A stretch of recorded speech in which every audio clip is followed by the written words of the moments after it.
I mean, Nick and I are old enough where we didn't have shockwave before we started doing our practice. And, one of the techniques for these type of lesions was something called pave and crack. Who in the room's heard of pave and crack? No one? Nick?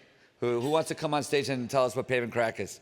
I'm just joking, you don't have to come. But so pave and crack is, instead of ballooning aggressively the calcified lesion until it expands and then placing a stent, the concern is you're ballooning, and boom, the thing ruptures.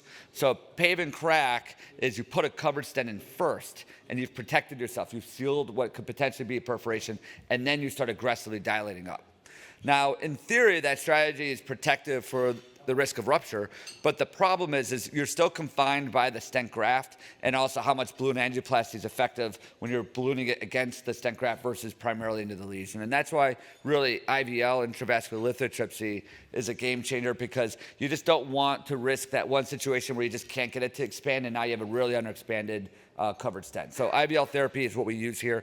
But let's go. These are going to be data before IVL therapy was being used significantly. So this is an article by Squizzato et al. The 336 patients, 220 of them were treated in this propensity score matched between a covered stent and a bare metal stent for calcific disease. And again, really important things that just as an early career faculty member or practitioner, you're going to want to focus on. The most important thing is low risk of rupture.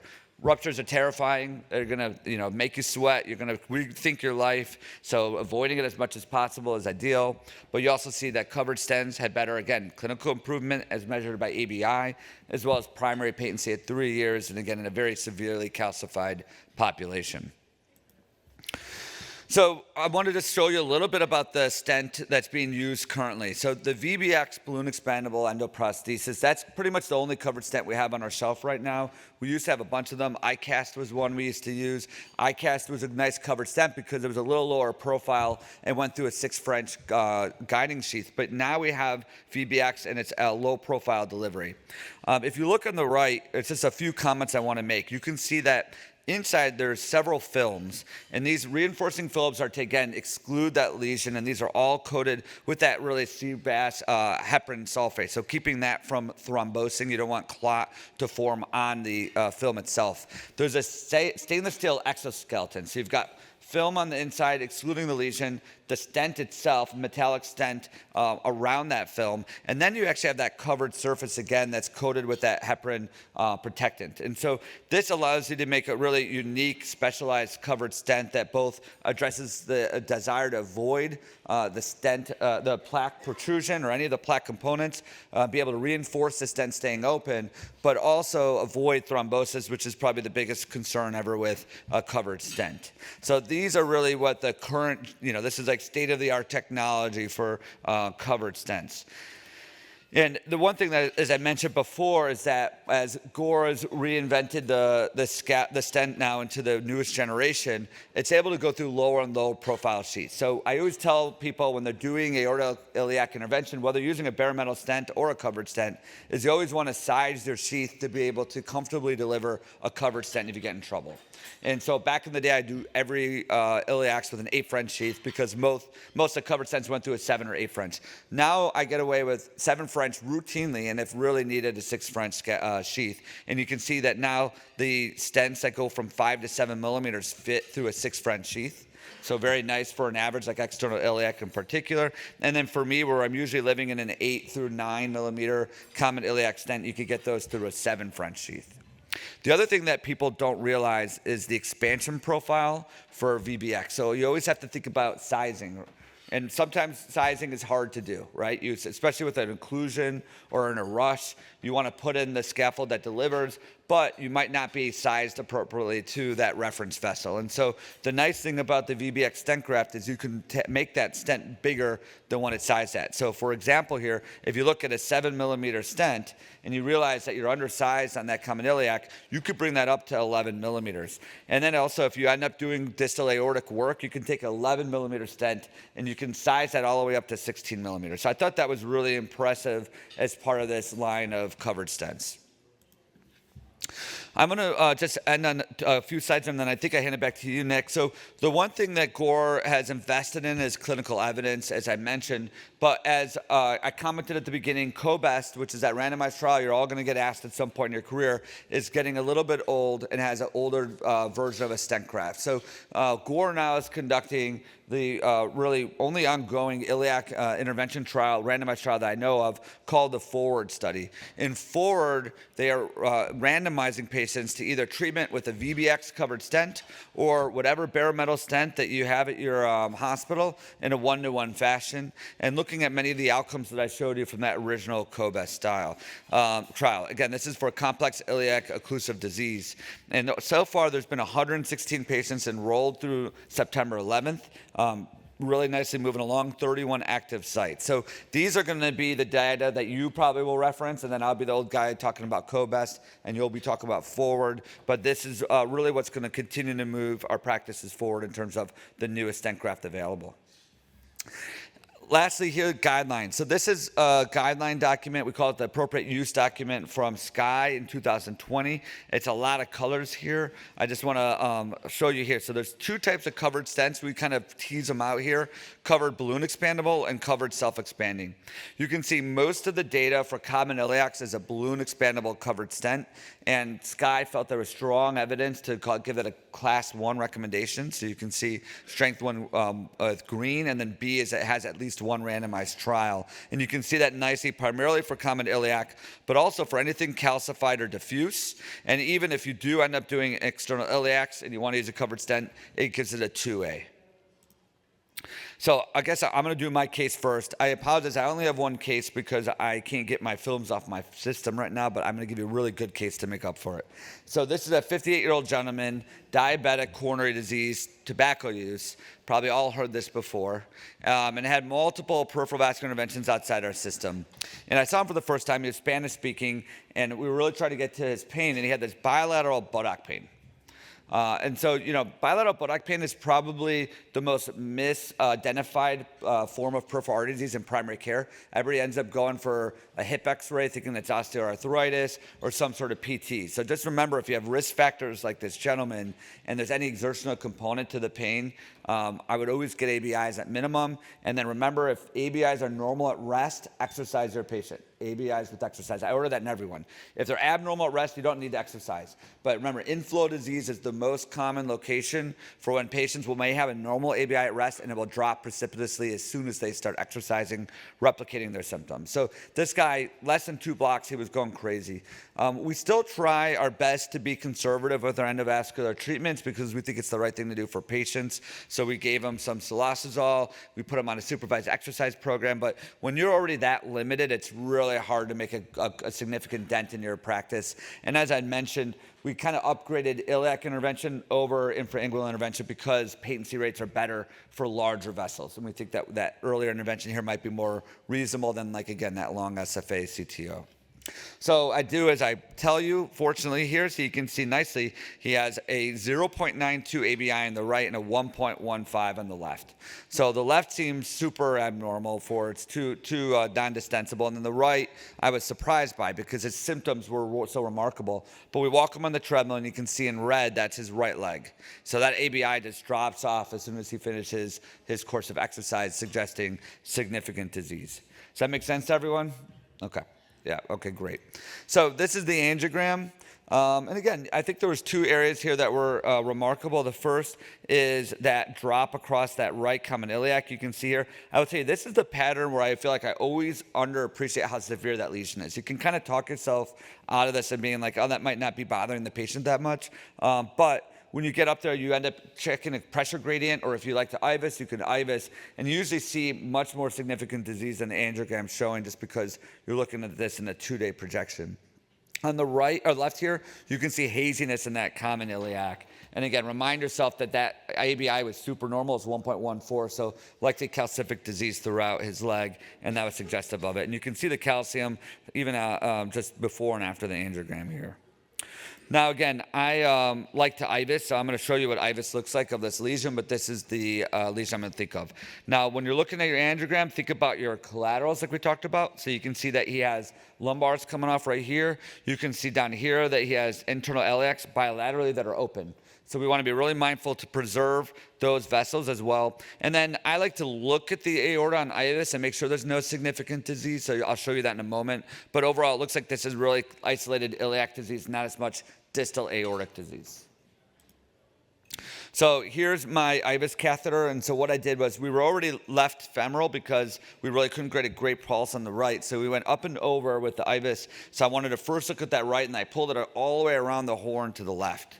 So you can see here that calcific disease, here's me pulling back. It's a little bit of a fast image, and hopefully you guys are somewhat familiar with IVUS now. But calcium, here's me resting. Calcium, a little bit normal. That's a very normal vessel here. Does that make sense to everyone? And then we're going to go and we're going to see more disease in a moment. So normal external iliac, pulling back, calcified. Here's calcific disease. You can see it. I'm stopping every time I see something of interest. My runs are terrible because they're never just like a pull. It's always me just getting distracted by something. And then I'm also marking healthy references as I go. So again, I felt like, let's see, right here, that this was the most severe disease on the right. And then we had a good, healthy reference here. And I just take fluoro saves on my IVUS because then I can just size where I want to land equipment really easily. I know I'm above the internal iliac, so as long as I stay in the range of where I marked on an IVUS, I don't really need to even give any contrast at that point. You can see that calcific disease, again, on that left, that haziness that we noted. And then I also like to do pressure gradients if I didn't have good physiology on the ABI PVRs to suggest significance here, and there was a significant gradient. So this is what we move forward with in treating. So as I mentioned, I used to do all of these 8 French, but now that the Gore VBX is lower profile, I use primarily 7 French for my sheaths. If you are using sheaths, I usually use longer sheaths, like 25 centimeter sheaths, and then I make sure they have a radiopaque marker at the end of it. We call it like bright tip or whatever it might be, because you want to make sure that you're not jamming your stent with your sheath, but it's easier, again, to be able to deliver when you have a little bit of length to your sheath. Back when, again, I'm going to keep sounding like an old man here. When we had the original balloon-mounted covered stents, you couldn't track very well. They could come off the balloon, and so we would actually unsheath them. With VBX, I've never had that an issue. So I'll just track this like any normal stent, and they deliver really low profile. Now, because I saw on IVUS calcium, I'm always drawn to IVL, so I'm going to show you IVL-based treatment. I got to tell you, I do IVL and covered stents routinely in aortic iliac disease, and it's worked really well for me. And then we didn't see a lot of distal aortic disease, so we're going to do kissing stent grafts and not necessarily a dedicated aortic stent graft because of what we saw in IVUS. So here's us. We have bilateral access now. We have a shockwave balloon going up in the right common iliac artery. You can see here, this is an 8 millimeter balloon in the L6, so that's the newer profile shockwave iliac devices. Those go from 8 to all the way up to 12. So it's 8 to 10 and then 12 millimeters. And then we're doing the other side as well with that same balloon. So we're prepping our lesion, making sure that balloon's fully expanded before we put in our covered stents. This is always fun. This is us now positioning. We do a kissing balloon inflation first, make sure that lesion's fully dilated, and then here's us lining up our stents. Now again, you can't see it on this screen, but I'm actually looking up to my reference vessel and just making sure that I was happy where my stent markers are. Those 2 black dots are lined up where I saw a healthy aorta on IVUS, and also it's below those lumbar collaterals because I'm putting in covered stents, and I know I'm safely away from the internal iliacs. And this is a 9x39 stent. I made fun of this earlier. I would just mind you, covered stents are the only ones that end with a 9 for their lengths, so 19, 39, 59. I can't tell you why, but you'll remember it eventually. Every device has a little nuance to it, and that's their sizing. I always post-dilate everything, and so I went back in there aggressively with 9 millimeter balloons again after I deployed these stents. This is, again, about a 45-minute procedure. You can see my stent grafts here are just below these lumbar collaterals that are filling. So again, we did exactly what we wanted. We didn't want to jail stuff. And then we also maintained patency on bilateral common or internal iliacs here. So again, exactly how we wanted to do this procedure. And that patient did really well. Here's his ABIs now, nice and normal. Or the rest of it's non-compressible, sorry, but you can see the waveforms are nice and normal. He got a CT scan for some aortic disease and nice and patent stents. So I'm going to hand it back over to Nick. We'll have some time for conversation. Hopefully you guys think of some good questions, or I can ask you guys questions. But before that, I know Nick had some really great cases to share. Thanks, Eric. Great case. So Eric, in this type of case, so you've done like, high flow aortic reconstruction. What's your post-op medical therapy, DAPT therapy? Do you use DAPT or a single agent, or what's your plan? There's a mic. There's a mic there. Yeah, perfect. Yeah. So I would say, that. Let's see. Okay, perfect. I would say that everybody's practice here is a little bit different, and so it'll be interesting again to share. Typically, again, no one's really shown that long-term DAPT is beneficial in endovascular treatment, yet we tend to do that frequently, in particular when we're worried. Remember, these are larger stent grafts. This was 9 millimeter lumen now, so flow, like you said, is quite high. So I usually do it between 3 and 6 months. Usually I'm treating myself and not the patient. And then at either 3 or 6 months, I believe in low-dose Xarelto. I think that's an important therapy. So if you're able to access that, I stop the Plavix and do aspirin and low-dose rivaroxaban for all my patients, including my aortic. All right, I'm going to go through a couple of cases here as well. A little more straightforward because I have to be on label. So here's a task A lesion, 62-year-old male, smoker with coronary disease, complaining of left lower extremity claudication and episode of distal embolization at some point in the past. So I'll show you here. I think we have similarly. You can see there a high-grade mid-left common iliac artery lesion. And you can see a variety of collaterals. So I think, again, being a task A lesion, a variety of considerations here. All my aorta iliacs, we IVUS as well. I think sizing is done better with IVUS imaging other than CT. So similarly to what Eric did, we tend to, you probably did not need to do bilateral access, but we always reserve the opportunity to do that just because you worry about plaque shift or plaque prolapse to the other side. So I tend to be very comfortable doing that, even if it's a lower profile device like a 5 or 6 French on the right side. And then similarly, let's see here if it goes. Again, pretty straightforward. At this point, I just wanted to protect the right side, so we ended up doing a bilateral balloon angioplasty initially, but we always end up stenting these just for, usually for longer term patency. This patient had a VBX. I don't know let me see if this plays for you. And so the right side did not look bad, but this is kind of like what Eric showed earlier. It might look okay on an angiogram, but on IVUS, a lot of times you end up having a little bit more disease than you like or that you're comfortable with. So we use that very liberally. I think CT is helpful, particularly for inflow disease, but if it's aorto-ostial, we'll tend to do IVUS. Again, this patient ended up having bilateral VBX 8x39s, with really good expansion. It wasn't significantly calcified, but if it was, again, we would have pre-treated essentially with IVL catheter first, at which point you can go ahead and at that point deploy your VBX and then have the lumen that you want. For those that don't do a lot of these or haven't seen a lot of them, it might look like a relatively easy lesion, but these are the ones that you worry about sometimes because they rupture or perforate and then you're in trouble. So don't be fooled just by the way it looks. Make sure you get as much information as possible. Even if that requires further imaging. Another patient here, 59-year-old, coronary artery disease, lower extremity claudication, poor femoral waveforms on non-invasive imaging. Clearly, you always start with non-invasive imaging to see whether or not you have a inflow gradient, which tends to be the case generally speaking. And so I'll show you the images here. Ultimately, we decided in a similar fashion to go to the operating room, again, for inflow disease. I think most patients end up having claudication. And similarly, it might not look all that bad, but there is some calcific shelf there in the mid-left common iliac artery. Fortunately, it's far away from the hypos. And so in a similar fashion here, a contralateral access, aortoiliac imaging. And then I'm a bigger fan of doing. Actually, let me ask you, Eric. In these types of situations, would you go retrograde from the ipsy, I guess, from the side of the pathology, or would you try to treat it from up and over?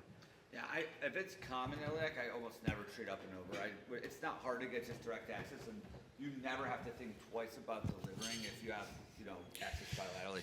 If it's an external iliac, that I'm doing that's really external and isolated, I would go up and over for that. Yeah, me too. So similarly here, when it's common iliac, I think it's straighter. You have it's easier to deploy your stent, and then this way you can really kind of hug up to the ostium and make sure you really get coverage of all the disease if at all possible. So again, we do retrograde access here, as you could see. Do our images after that. You can see in this projection how there is a more moderate kind of stenosis in the left common iliac. Again, this lesion on its own would not be an indication for treatment, but in the setting of the patient's symptoms that were considered lifestyle limiting and then failed conservative measures, I think we tend to be a little bit more aggressive about treating that.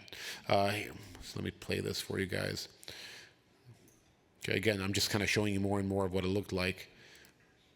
And then in a similar fashion, again, this is deployment of this side. I felt that there was no need. For the contralateral side, you can slowly see the waist go away with this. I think there's really good expansion. Let me play it again. But, it's radiopaque enough to see. And at that point, again, A by 39, again, usually based on IVUS imaging. And if you need to basically post-dilate it some more with the 8L device, you can go ahead and do that. And so again, isolated left common iliac lesion. Again, task A, relatively straightforward. This patient's going to do great, and this thing's going to last forever. I mean, there's really no spillover disease, and again, the internals are patent, so they tend to do very, very, very well. Mid-60-year-old patient, again, bilateral extremity claudication, considered lifestyle limiting, short segment claudication, and there you go. This is a still image of what you can see, kind of bulbous distal aorta with the severe disease of the right common iliac artery ostium. You can see the left common iliac artery is actually a little bit more distended or a little bit more ectatic maybe, or the right side is just so underfilled that it's probably not accurate. In this situation, again, we decided to raise the bifurcation, this type of situation. So retrograde bilateral axis, usually 6 or 7 French, patients clearly heparinized. And since we're there anyway, and there's a significant amount of disease, we're going to treat it as distal as possible to the internal iliac artery ostium. This way to avoid, any sort of progressive spillover disease that may be present. So we see here bilateral kissing balloons, and that's what it looks like retrograde imaging. Again, we always try very hard to make sure that both the stents are at the same level, so you don't have a preferential flow down one way or the other. You have to worry about that sometimes with covered stents. You really kind of want to make them as equal as possible, but that's kind of what it looks like. And then you can see that they're essentially at the exact same level at this point. Heavily calcified, these ones are difficult to dilate. Let's see, 73-year-old, this is a task D lesion, so rest pain, left lower extremity with diabetes, non-palpable left femoral pulse, poor and full waveforms, and you can see here. So in this one, now you're starting to talk, some real procedures here. So, you know what I mean? So actually, that actually looks pretty good because there's a proximal stump. So it's so funny how all of a sudden what looks good or what looks bad changes. So this actually looks pretty good in the sense that there is a proximal stump. Let's just say,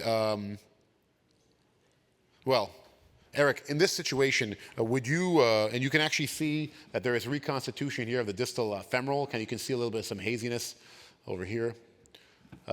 So in these type of situations, do you prefer to come up and over? Do you come from the arm? You come antegrade brachial, or do you kind of try to go retrograde from the left common femoral? I've kind of done everything.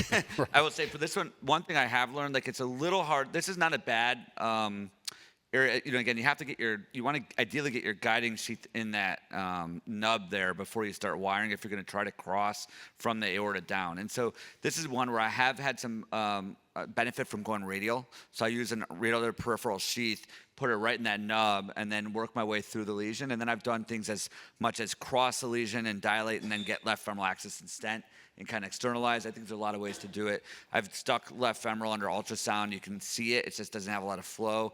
And then try to have that available. But this is one you can try to poke at from up and over, but also radial or brachial can be really advantageous for crossing, but not necessarily for delivering equipment. And that's why I'll get then left femoral. Yeah, exactly. So, sometimes, I think it's easier to go retrograde femoral whenever possible, but sometimes you have to come antegrade from a brachial or radial approach. Then you have to start worrying about catheter lengths, about device delivery, what size French sheath you decide to use, et cetera, et cetera. I think most people would try to cross antegrade, maybe gently pre-dilate, and then at that point see if you can gain retrograde access from the common femoral, and at that point deploy whatever it is that you need to do. So you can see here, this is retrograde imaging. Again, already caused the fistula. That was the fellow, so I was already there. So, they can be a little bit challenging. We can see abrupt cutoff there in the mid-left external iliac artery, but at that point, you're ultimately going to try to cross. I tend to use a glide wire advantage and a glide catheter, and then you can see here trying to really beat your subintimal at this point. You're trying to see if you can rendezvous up and over. It can be obviously a little bit challenging. Sometimes you have to cannulate your contralateral sheath from one side or the other. You can use a up and over tour guide if you want, or directional sheath if necessary. But at one point you're going to have to try to recanalize this. I think traditionally we would consider this for a left aorto-unifemoral bypass, but I think nowadays with the techniques that are available, be much more aggressive about using a covered stent. You can see here basically this is just selecting my own wire and catheter from the contralateral side and ultimately confirming true lumen positioning. And then at that point, you know that you're through and through. We would generally IVUS in this situation. You're probably dissected in the distal left external. You can kind of see that, but pre-dilate relatively aggressively. And at that point, you're, as Eric said, you'd be sizing up with your sheath to make sure that you had stuff for a covered stent. So in conclusion, I guess covered stents help address the issues of bare metal stents, which was what we used to use in the past. I think most of us would tend to use these almost exclusively nowadays, particularly for aortoiliac, because if you're in trouble, you're either calling somebody else or the patient's not going to do very well. I think Gore has done a really good job by lowering their profile with their new low-profile VBX. That was, I think, a limitation for us because you have to worry about your closure options. But now with the low-profile VBX, I think you can keep it at 6 or 7 French and really have great versatility based on that size matrix that Eric showed you guys a little bit earlier. Whether it's easy cases, so not so complex, so task A and B, or if you want to move on to task C and D, I think you really have an excellent portfolio with the use of covered stents, again, in an effort to avoid plaque rupture or dissection or perforation or hemorrhage, and it really works well for common iliac or external iliac lesions. And then despite all the cool cases and all the things that you see back and forth, at the end of the day, as Eric had showed you, there is data to support this. The primary patency of these is very, very good, up to and including past 5 years. So it's not just anecdotal. There is hard science to support that. And I think with that, the bar is open. Make sure you scan this to provide feedback. That's what Gore wants us to tell you. All right. Great and if you guys have any questions, I think there are contacts here. Please feel free to get a hold of us if you have questions.